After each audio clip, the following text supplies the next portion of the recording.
महादेवी अम्मा श्रीचक्रवासिनी महादेवी अम्मा श्री सिंहवाहिनी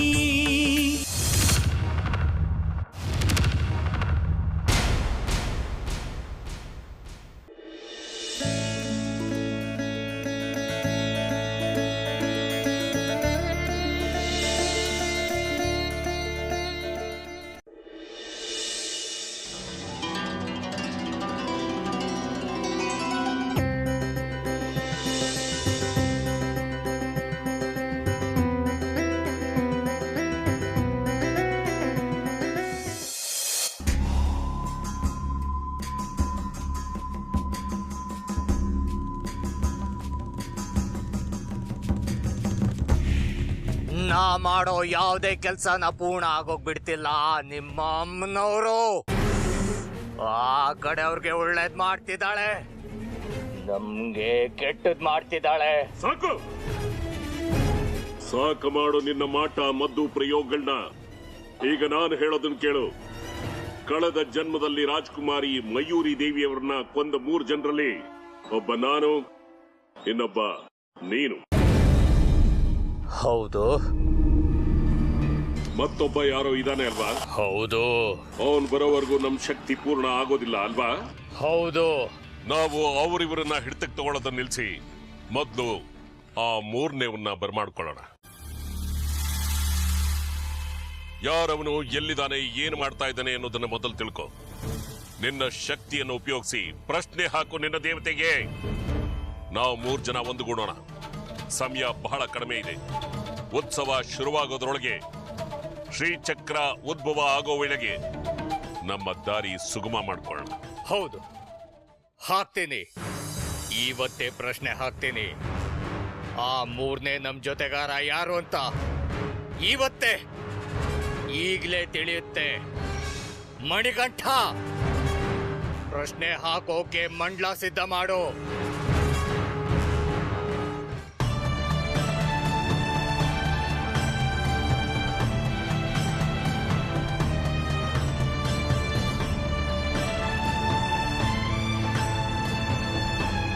ಲಲಿತಾ ಸಹಸ್ರನಾಮ ಕಲಿಯೋಕ್ಕೂ ಮುಂಚೆ ಅದನ್ನ ಯಾಕೆ ಕಲಿಬೇಕು ಅನ್ನೋದನ್ನ ತಿಳ್ಕೋಬೇಕು.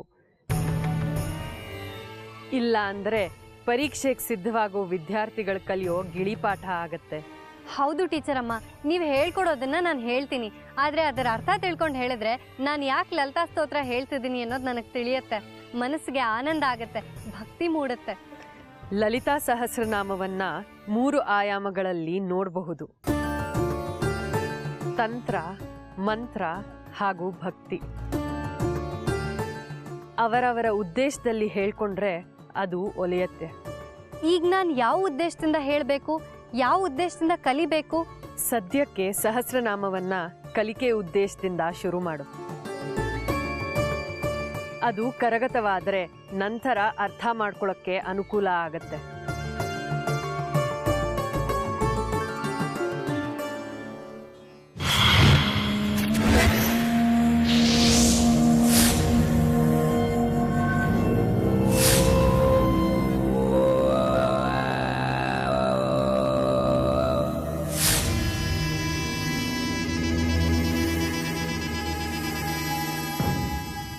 ಮಂಡಲ ಸಿದ್ಧವಾಗಿದೆ. ವಿರೂಪಾಕ್ಷ, ಆ 3ನೇ ನಮ್ ಜೊತೆಗಾರ ಯಾರು ಅಂತ ಈಗ ತಿಳಿಯುತ್ತೆ. ನೋಡ್ತಾ ಇರು.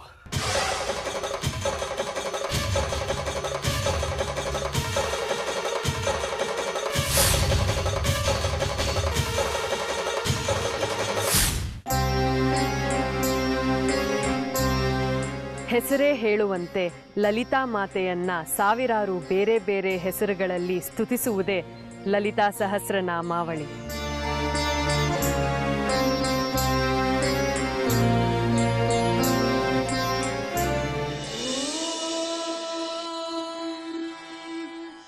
श्रीमाता श्रीमहाराज्ञी श्रीमत्सिंहासनेश्वरी चिदग्निकुण्ड सम्भूता देवकार्यसमुद्यता उद्यद्भानुसहस्राभा चतुर्बाहु समन्विता रागस्वरूपपासाढ्या क्रोधाकाराङ्कुशोज्ज्वला मनोरूपेषु कोदण्ड पञ्चतन्मात्रसायका निजारुणप्रभापूरमज्जद्ब्रह्माण्डमण्डल चम्पकाशोकपुन्नागसौगन्धिकलसत्कच कुरुविन्दमणिश्रेणी कनत्कोटीरमण्डिता अष्टमी चन्द्रविभ्राजदलिकस्थलशोभिता मुखचन्द्रकळङ्काभमृगनाभिविशेषका ಟೀಚರ್ ಅಮ್ಮ, ನನ್ಗೊಂದು ಅನುಮಾನ.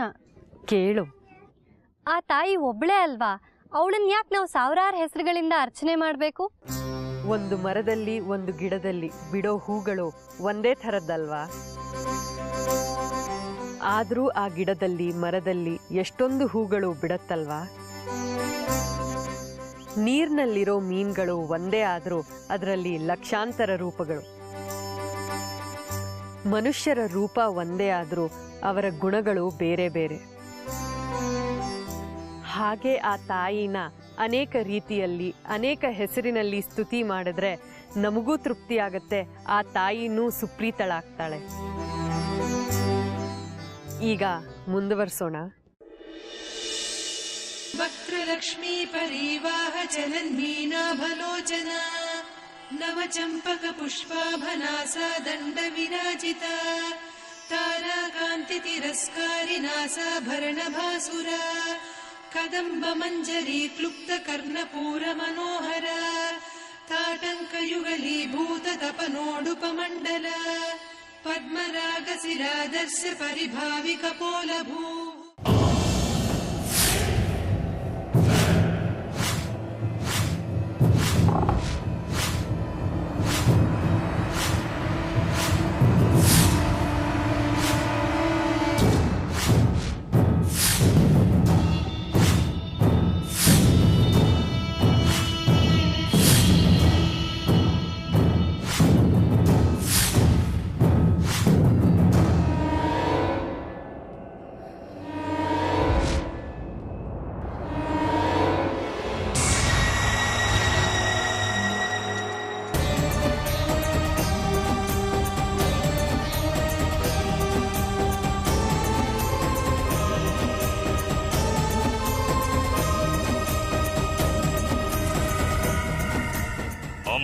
ತಾಯಿ, ಹಿಂದಿನ ಜನ್ಮದಲ್ಲಿ ಚಕ್ರಾಪುರಿಯ ರಾಜ ಮಧುಕೇಶ್ವರನ ಮಗಳು ಮಯೂರಿ ದೇವಿಯನ್ನ ಕೊಲ್ಲೋದಕ್ಕೆ ಒಗ್ಗೂಡಿದ್ದು 3 ಜನ. ಸೇನಾಧಿಪತಿ ರಾಜಗುರು ಮತ್ತು ನಾನು ಈಗ ಮರು ಜನ್ಮವೆತ್ತಿದ್ದೇವೆ.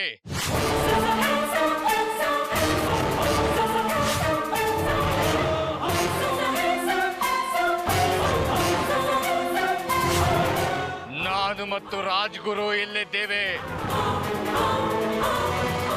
ಆ ಸೇನಾಧಿಪತಿ ಯಾರು, ಎಲ್ಲಿದ್ದಾನೆ, ಯಾವ ಭೂಪ್ರದೇಶದಲ್ಲಿದ್ದಾನೆ ತಿಳಿಸಿಕೊಡು ತಾಯೇ, ತೋರಿಸ್ಕೊಡು.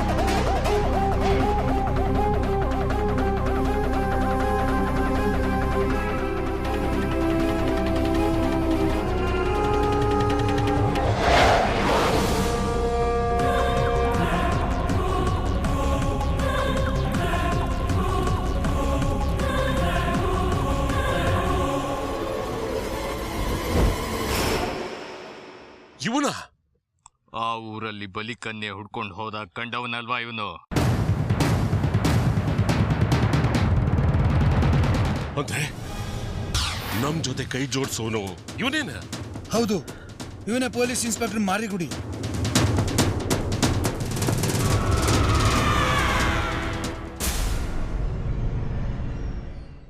ಕಂಜಸುನ್ನಯ್ಯನೇ ಗಣಗುಣಸುಧನೆ. ಒಂದು ನಿಮಿಷ ಎತ್ಕೊಳ್ಳಿ. ಎಲ್ಲೂ ಹೊರಗಡೆ ಹೋಗ್ಬಿಡಿ. ಇವತ್ತು ಮನೇಲೇ ಊಟ ಮಾಡ್ಕೊಂಡು ಹೋಗಿ. ನಾನೆಲ್ಲಾದ್ರೂ ಹೊರಗಡೆ ಹೊರಟ್ರೆ ಸಾಕು, ಏನಾದರೂ ಕ್ಯಾತೆ ತೆಗೆದು ನನ್ನನ್ನು ತಡೆಯಕ್ಕೆ ನೋಡ್ತೀಯಲ್ಲ ನೀನು. ಹಾಗೇನಿಲ್ಲ, ನೀವು ತುಂಬ ದಿನದಿಂದ ಕೇಳ್ತಾ ಇದ್ರಲ್ಲ ಅಕ್ಕಿ ರೊಟ್ಟಿ ಮಾಡು ಅಂತ, ಮಾಡಿದ್ದೀನಿ, ತಿನ್ಕೊಂಡು ಹೋಗಿ. ಓಹೋ, ಪಾವನ ಆಯ್ತಪ್ಪ ನಮ್ಮ ಜೀವನ. ವಾರದಿಂದ ಕೇಳಿದ್ದನ್ನು ಈಗ ಕರುಣಿಸಿದ್ದೀರಿ. ವರ್ಷಾನುಗಟ್ಲೆಯಿಂದ ಕೊಟ್ಟಿದ್ವಲ್ಲ ಪಟ್ಟಿ, ಅದನ್ನ ಯಾವಾಗ ಕರುಣಿಸ್ತೀರಿ? ನನ್ನಿಂದ ಆಗದೆ ಇರೋದನ್ನೇ ಬಯಸ್ತೀರಿ ಯಾವಾಗಲೂ. ಸಾಧ್ಯ ಇಲ್ಲದೆ ಇರೋದನ್ನ ಹೇಗೆ ಮಾಡೋದು? ಅದಲ್ಲ ವಿಷಯ ಬೇರೆನೇ ಇದೆ. ತಾವು ಯಾಕಿಷ್ಟು ಮೆದುವಾಗಿದ್ದೀರಿ ಅಂತ ನನಗೆ ಗೊತ್ತು. ಏನು ಗೊತ್ತಿರೋದು ಮಹಾರಾಜರಿಗೆ? ಈಗ ನಿನಗೆ ಸವತಿ ಮತ್ಸರ ಶುರುವಾಗಿದೆ. ಇಷ್ಟು ವರ್ಷ ನಾನು ನಿಮ್ಮಿಂದ ಬಿದ್ದಿದ್ದೆ, ನೀವು ಕೈಗೆ ಸಿಗಲಿಲ್ಲ, ಮುಖ ಕೊಟ್ಟು ಮಾತಾಡಿಸ್ಲಿಲ್ಲ. ಈಗ ಜಾಜಿ ಎಲ್ಲಿ ನಿಮ್ಮ ಸ್ಥಾನ ಕಿತ್ಕೊಂಡ್ಬಿಡ್ತಾಳೋ ಅನ್ನೋ ಭಯ ಅಲ್ವಾ? ಭಯಾನೂ ಇಲ್ಲ, ಮಣ್ಣಂಗಟ್ಟಿನೂ ಇಲ್ಲ. ಈಗಲೂ ನಾನು ನಿಮ್ಮ ಪ್ರೀತಿಲಿ ಬಿದ್ದು ಪರಿತಪಿಸಿ ಪೂಸಿ ಹೊಡಿತೀನಿ ಅನ್ನೋ ಭ್ರಮೆ ನಿಮಗೆ ಬೇಡ. ನಿಮ್ಮಿಂದಾಗಿರೋ ಅನಾಹುತಗಳನ್ನ ನಾನೊಬ್ಳು ಅನುಭವಿಸಿದ್ರೆ ಸಾಕು, ಊರಲ್ಲಿರೋ ಹೆಣ್ಮಕ್ಳೆಲ್ಲ ಅನುಭವಿಸೋದು ಬೇಡ. ಪಾಪ ಆ ಹುಡುಗಿ ಜಾಜಿ ಕಷ್ಟಪಡಬಾರ್ದು ಅನ್ನೋ ಕಳಕಳಿ ಅಷ್ಟೇ. ನೋಡಿದ್ಯಾ, ನಿನ್ನ ಕಚಡ ಬುದ್ಧಿನ ಬಿಡಲ್ವೇ ನೀನು? ನಾಯಿ ಬಾಲ ನೀನು, ಯಾವತ್ತಿಗೂ ನೆಟ್ಕಾಗಲ್ಲ.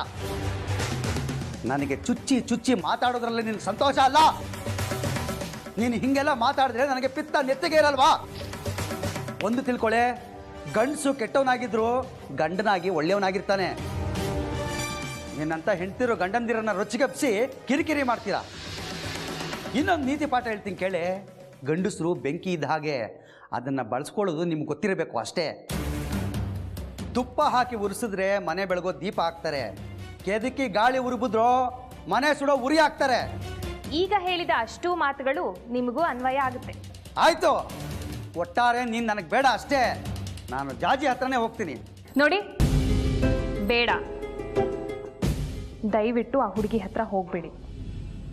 ನನ್ನ ಮಾತುಗಳಿಂದ ನಿಮಗೆ ನೋವಾಗಿದ್ದರೆ ನನ್ನನ್ನು ಕ್ಷಮಿಸ್ಬಿಡಿ. ಇನ್ನೊಂದ್ಸಲ ಆ ಥರ ಮಾತಾಡಲ್ಲ. ನೀವೆಲ್ಲೂ ಹೋಗಬೇಡಿ, ಮನೇಲೇ ಇರಿ. ನಾನು ನೀವು ಹೇಳ್ದ ಹಾಗೆ ಕೇಳ್ತೀನಿ. ದಯವಿಟ್ಟು ಆ ಹುಡುಗಿ ಹತ್ರ ಹೋಗಬೇಡಿ, ಆಯ್ತಾ? ನೋಡೆ, ಪುಗ್ಸಟ್ಟೆ ಇನ್ನೊಂದು ಹಿತೋಪದೇಶ ಹೇಳ್ತೀನಿ ಕೇಳು. ಮುತ್ತು ಜಾರದ್ರೆ ಹೋಯ್ತು, ಹಾಲು ಒಡೆದ್ರೆ ಹೋಯ್ತು. ನಮಗೀಗ ಜಾಜಿ ಮೇಲೆ ಮನಸ್ಸಾಗಿದೆ. ಆರ್ತಿ ತಟ್ಟೆ ತಯಾರು ಮಾಡಿ ಇಟ್ಕೊಳ್ಳೆ. ನನ್ನ ರಾಣಿ ಯಾವ ಕ್ಷಣದಲ್ಲಾದರೂ ಈ ಮನೆಗೆ ಬಲಗಾಲಿಟ್ಟು ಒಳಗಡೆ ಬರ್ಬೋದು.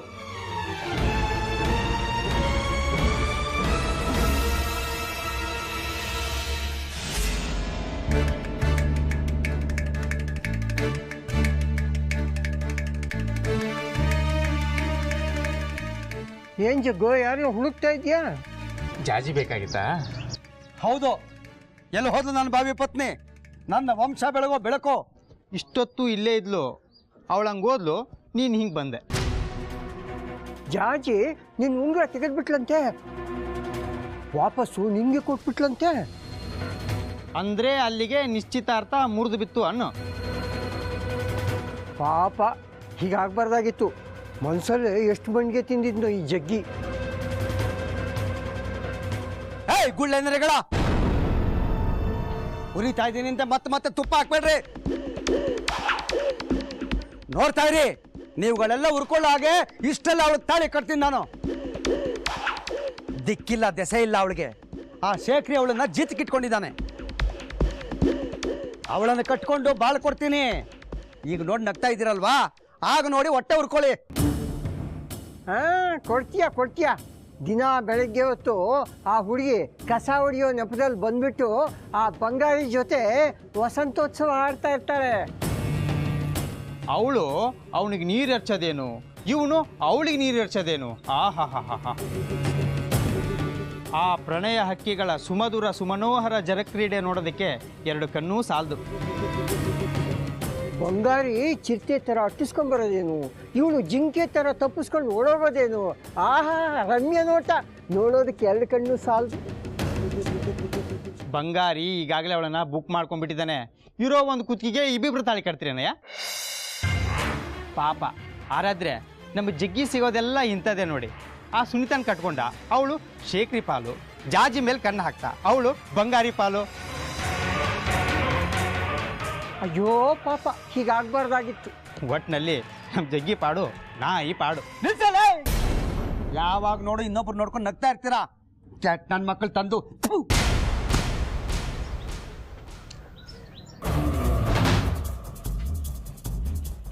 ಸರ್ ನಮ್ಮ ಹುಡುಗರು ಪತ್ತೆ ಹಚ್ಚಿದ್ದಾರೆ. ಏನ್ನ ನೀವು ಹುಡುಕ್ತಾ ಇದ್ರಲ್ಲ ಹುಡುಗಿನ ಸರ್? ಎಲ್ಲಿದ್ದಾಳ ಅವಳು? ಕರಿಘಟ್ಟ ದಾಟ್ಕೊಂಡು ಹೋದ್ರೆ ಚಕ್ರಾಪುರಿ ಸರ್, ಅಲ್ಲಿದ್ದಾಳೆ ಜಾಜಿ. ಅಲ್ಲೆಲ್ಲಿದ್ದಾಳೆ? ಯಾರ್ದೋ ಮನೆಯಲ್ಲಿ ಸಾಕೊಂಡಿದ್ದಾರಂತೆ ಸರ್. ಯಾರದು? ಸದ್ಯಕ್ಕಿಷ್ಟೇ ಸರ್ ಸುಳಿ ಸಿಕ್ಕಿರೋದು.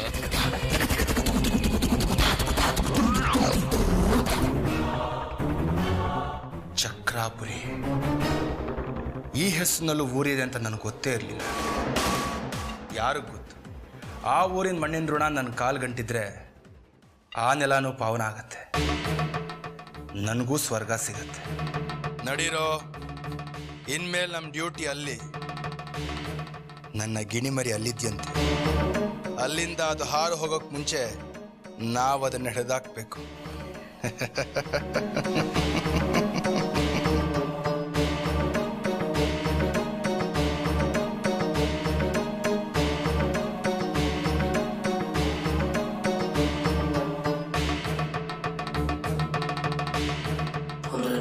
ಚಕ್ರಾಪುರಿ ಅನ್ನೋ ಊರ್ನಾಗೈತೆ. ಈ ರಾಕ್ಷಸ ಲೋಕಿ ನನ್ನ ಬಗ್ಗೆ ತೊಂದರೆ ಕೊಡೋದಕ್ಕೂ ಮುಂಚೆ ನಾನೇ ಬೀರ್ನಲ್ಲಿಗೆ ಹೋಗಿ ನನ್ನ ಬಗ್ಗೆನ ಕಾಪಾಡಬೇಕು. ಅವಳನ್ನಾಗಿದ್ದ ಕರ್ಕೊಂಡು ಎಲ್ಲರೂ ಕರ್ಕೊಂಡು ಹೋಗ್ಬಿಡ್ಬೇಕು.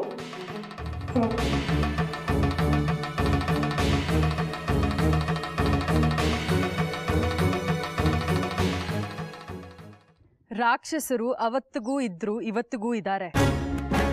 ಸ್ವರೂಪ ಬದಲಾಗಿದೆ ಅಷ್ಟೆ. ಸಜ್ಜನರಿಗೆ, ನಿರಪರಾಧಿಗಳಿಗೆ, ಸಾಮಾನ್ಯ ಜನರಿಗೆ ಕಿರುಕುಳ ಕೊಡ್ತಾ ಇದ್ರು. ಹಿಂಸೆ ಮಾಡ್ತಾ ಅಟ್ಟಹಾಸದಲ್ಲಿ ಮೆರೀತಿದ್ದವರು ಆಗ್ಲೂ ಇದ್ರು, ಈಗಲೂ ಇದ್ದಾರೆ. ಅಂಥವ್ರನ್ನ ಸಾಮಾನ್ಯ ಜನರು ಎದುರಿಸೋದಕ್ಕೆ ಸಾಧ್ಯ ಇಲ್ಲ. ಹಾಗಾಗಿ ಸರಿಯಾದ ಸಮಯಕ್ಕೆ ಕಾದು ಅಮ್ಮನವರೇ ಅವ್ರನ್ನ ಸದೆ ಬಡಿತಾರೆ. ಎಲ್ಲಿ ಸದೆ ಬಡಿತಾರೆ? ಅಂಥವ್ರೆಲ್ಲರೂ ರಾಜಾರೋಷವಾಗಿ ಓಡಾಡ್ಕೊಂಡೇ ಇರ್ತಾರೆ. ಮೆರಿಯೋರು ಮೆರಿತಾನೆ ಇರ್ತಾರೆ. ಶಿಕ್ಷೆ ಆಗೋದಿಲ್ಲ. ಇಲ್ಲ, ಖಂಡಿತ ಶಿಕ್ಷೆ ಸಿಗತ್ತೆ. ಆ ಕ್ಷಣಕ್ಕೆ ನಿನಗೆ ಹಾಗನ್ಸತ್ತೆ. ಆದರೆ ಪಾಪ ಪುಣ್ಯದ ಲೆಕ್ಕ ಅಮ್ಮನವ್ರ ಹತ್ರ ದಾಖಲಾಗಿರುತ್ತೆ. ಒಂದು ಪೈಸಾನು ಚಾಚು ತಪ್ಪದೆ ಚುಕ್ತಾ ಮಾಡ್ತಾರೆ. ಸಮಯಕ್ಕಾಗಿ ಯಾಕೆ ಕಾಯ್ತಾರೆ? ತಪ್ಪು ಮಾಡಿದ ಕೂಡಲೇ ಯಾಕೆ ಶಿಕ್ಷೆ ಕೊಡೋದಿಲ್ಲ? ಅವರಿಂದಾನೂ ಅಮ್ಮನವ್ರ ಸೇವೆ ಆಗ್ತಿರತ್ತೆ. ಭಕ್ತರು, ಶಿಷ್ಟ ಜನರು ದೇವ್ರನ್ನ ನಂಬಬೇಕು ಅಂದರೆ ಇಂಥ ರಾಕ್ಷಸರ ಭಯ ಕಾಡಬೇಕು. ಭಯ ಇದ್ದಲ್ಲಿ ಭಕ್ತಿ. ಪರೋಕ್ಷವಾಗಿ ಇಂಥ ರಾಕ್ಷಸರು ಅವಳ ಭಕ್ತರನ್ನ ಇನ್ನೂ ಹೆಚ್ಚು ಭಕ್ತರನ್ನಾಗಿ ಮಾಡೋದಕ್ಕೆ ಸಹಾಯ ಮಾಡ್ತಾರೆ. ಅವರ ಪಾಪದ ಕೊಡ ತುಂಬಿದಾಗ ರಾಕ್ಷಸರ ಸದೆ ಬಡಿತಾರೆ ಅಮ್ಮನವರು. ಸರಿ, ನಾನಿನ್ ಹೊರಡ್ತೀನಿ. ಊರಿಗೆ ಹೋಗ್ಬೇಕು. ಯಾವ ಊರು? ನನ್ನೂರು ಇದಲ್ಲ. ಹಾಗಿದ್ರೆ ನೀವೀಗ ಊರಿಗೆ ಹೋಗ್ತೀರಾ? ಹೌದು. ಮತ್ತೆ ಬರೋದ? ಇನ್ನು 3 ದಿವಸ ಆಗತ್ತೆ. ಸಾಧ್ಯನೇ ಇಲ್ಲ. ನೀವ್ ಬರೋದ್ 3 ದಿವಸ ಆದ್ರೆ ಅವಳಿಗೆ ಶುರು ಮಾಡಿರೋ ಲಲಿತಾ ಸಹಸ್ರನಾಮ ಬಂದ ಮೇಲೆ ಮುಂದುವರಿಸ್ತೀನಿ. ದ್ವಿತೀಯ ವಿಘ್ನ ಆಗತ್ತಲ್ಲ, ನೀವು ಅವಳಿಗೆ ನಾಳೆ ಪಾಠ ಹೇಳಲೇಬೇಕು. ಆದ್ರೆ ನಾನು ಊರಿಗೆ ಹೋಗ್ಲೇಬೇಕಲ್ಲ. ಅದೆಲ್ಲ ಆಗೋದಿಲ್ಲ. ನಾಳೆ 2ನೇ ದಿನದ ಪಾಠ ಮುಗಿಸಿ ನೀವು ಮೊದಲನೇ ಬಸ್ಗೆ ಹೋಗ್ಬೋದು. ಅದಾದ ನಂತರ 3 ದಿನ ಬಿಟ್ಟೆ ಬನ್ನಿ. ಆದರೆ ನಾಳೆ ಮಾತ್ರ ತಪ್ಸೋ ಹಾಗಿಲ್ಲ.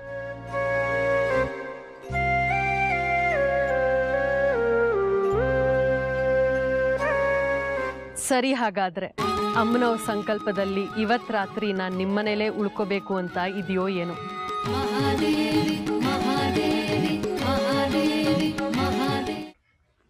ವೀರಪ್ಪ ಕಾಣ್ತಾ ಇಲ್ಲ, ಸೆಲ್ಲಲ್ಲೂ ಇಲ್ಲ, ಹೊರಗೂ ಇಲ್ಲ.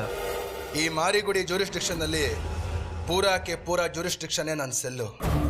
ಅವನು ಹೊರಗಿದ್ರು ಒಳಗಿದ್ರು ನನ್ನ ಮುಷ್ಟಿಲೆ. ಬಲೆಯಿಂದ ತಪ್ಪಿಸ್ಕೋಬಹುದು, ನದಿಯಿಂದ ತಪ್ಪಿಸ್ಕೊಂಡು ಹೋಗೋಕ್ಕಾಗಲ್ವಲ್ಲ ಮೀನು.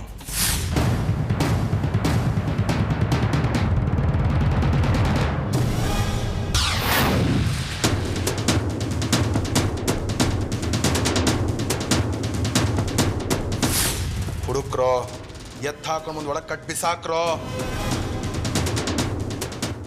ನಾನಿವತ್ತು ಚಕ್ರಾಪುರಿಗೆ ಹೋಗ್ತಿದ್ದೀನಿ ಬೇಟೆ ಆಡೋದಕ್ಕೆ.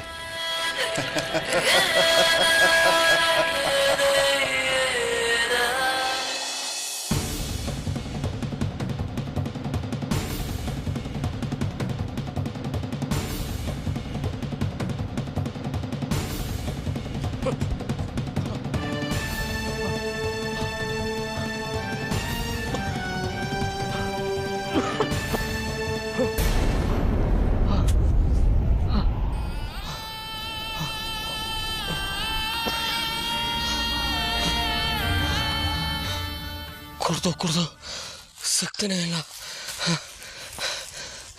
ನನಗೂ ಜಾಜಿ ಯಾವಾಗಲೂ ಬಡ್ಕೊಳ್ಳೋಳು. ಅಪ್ಪಯ್ಯ ಕುಡಿಬೇಡ ಕಣಪ್ಪಯ್ಯ, ಅಪ್ಪಯ್ಯ ಕುಡಿಬೇಡ ಕಣ ಅಪ್ಪಯ್ಯ ಅನ್ನೋಳು. ಈಗ ಗೊತ್ತಾಗ್ತದೆ ಯಾಕೆ ಕುಡಿಬಾರ್ದು ಅಂತ. ಅವ್ವ ಬಿಸಿಲು ಮಾರಿ ಶಕ್ತಿ ಕೊಡು ತಾಯಿ. ಅದ್ಯಾವುದೋ ಚಕ್ರಾಪುರಿನಂತೆ ಅಲ್ಲಿಗೆ ಹೋಗ್ಬೇಕು. ನನ್ನ ಮಗಿನ ಆ ರಾಕ್ಷಸನಿಂದ ಕಾಪಾಡಬೇಕು. ಅಲ್ಲಿವರೆಗೂ ಜೀವ ಉಳಿಸವ. ಆಮ್ಯಾಕೆ ನಿನ್ನ ಪಾದಕ್ಕೆ ಸೇರಿಸ್ಕ. ಬೇಡ ಅನ್ನಕ್ಕಿಲ್ಲ, ಶಕ್ತಿ ಕೊಡವ. ನಾ ಚಕ್ರಾಪುರಿಗೆ ಹೋಗ್ಬೇಕು, ಶಕ್ತಿ ಕೊಡವ. ಬಿಡ್ತು ಮಾರಿ, ಶಕ್ತಿ ಕೊಡವ.